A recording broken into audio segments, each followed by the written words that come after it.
akai aure. In an yi haƙuri kin ga zaman aure ba zai ji daɗi ba. Aure shi ne abin nema, inda a rayuwa akai aure.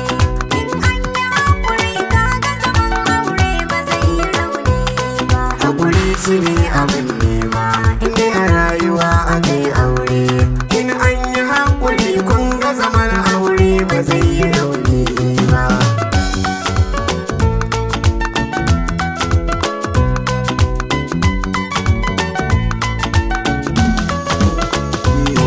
Ni da fari kai na sa Allah sarki mamallakin raina, wanda in ya so a yau in zama gawa a gas a sa kaina.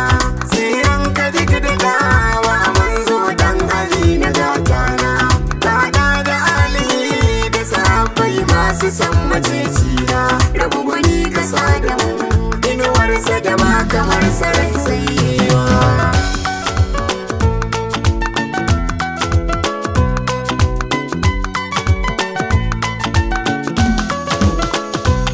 Madan fasaha na yi nazari da tunani zan batu a kan aure.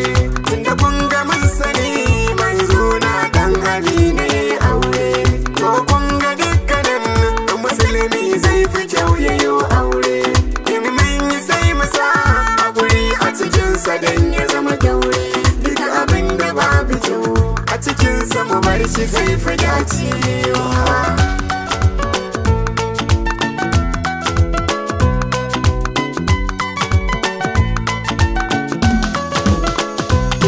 Sai ku gane mai yake kawo rabuwa cikin zaman aure. Shi na haƙuri illa ne a cikin zaman aure. Kuzuri in ba a yi shi ma na sanya rabuwar aure. Sanar rashin kula da haƙin mata a cikin zaman aure.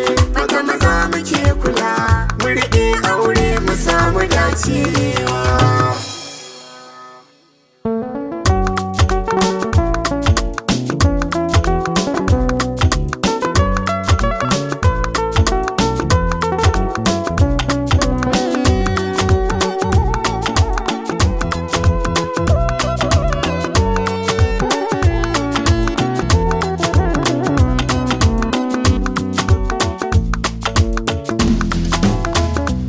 Yanzu abun bakin ciki mutuwar aure kamar amar nema, kuma kun ga dukkan illar yin haka na gare mu al'umma.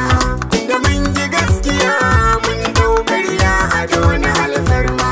Yanzu in ka bincika mata wasu mai kuɗi suke nema, wanda ya zo da gaskiya zamanin mai shi ake ganewa.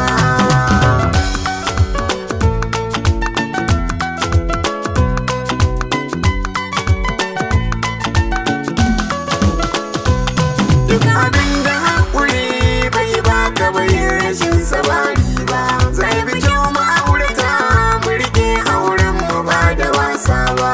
Tunda dai cikin sakwai lada ba za ya zama abin ba.